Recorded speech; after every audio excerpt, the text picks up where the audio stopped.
बिस्मिल्लाहिर्रहमानिर्रहीम। अस्सलाम वालेकुम दोस्तों, आज हम एक ऐसे सवाल का जवाब बड़ी तलाश करेंगे जो हर इंसान के दिल में है। मौत के बाद रूह के साथ क्या होता है?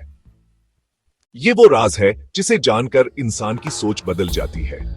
आइए कुरान और हदीस की रोशनी में समझते हैं कि रूह की दुनिया कैसी है। हाँ, सीन 1, मौत का लम्हा। जब मौत आती है तो फरिश्ते रूह को कब्ज करने के लिए आते हैं।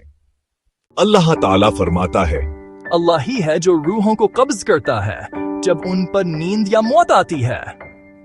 नेक इंसान की रूह खुशबूदार होती है, फरिश्ते नरमी से उसे निकालते हैं, जबकि गुनाहगार की रूह को फरिश्ते सख्ती से निकालते हैं, जैसे कांटों में भीगी ऊन अटक जाए।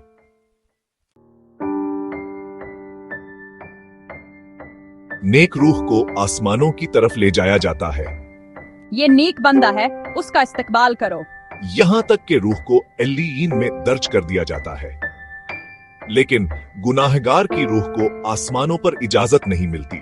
फरिश्ते दरवाजे बंद कर देते हैं और रूह को वापस जमीन पर भेज दिया जाता है जहां से वो आई थी।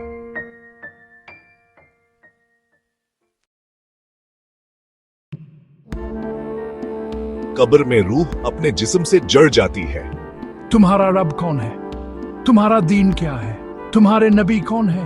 अल्लाह मेरा रब है, मेरा दीन इस्लाम है, मोहम्मद सल्लल्लाहु अलैहि वसल्लम मेरे नबी हैं। लेकिन गुनाहगार जवाब नहीं दे पाता।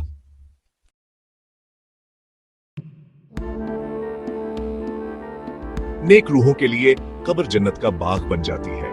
उन्हें जन्नत की खुशबू, रोशनी और सुकून मिलता है, जबकि बरे अमाल वाले के लिए कब्र तंग हो जाती है।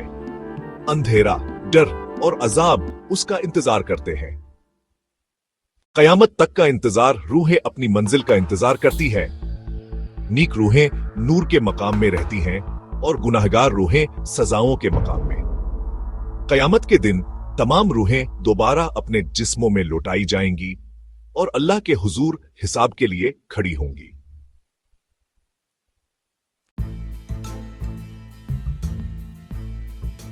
दोस्तों, रूह की दुनिया हमें याद दिलाती है कि जिंदगी खत्म नहीं होती, बल्कि एक नई दुनिया शुरू होती है। नेक अमल ही रूह के सफर को आसान बनाते हैं। अल्लाह हमें अपनी रहमत से बख्श दे। आमीन।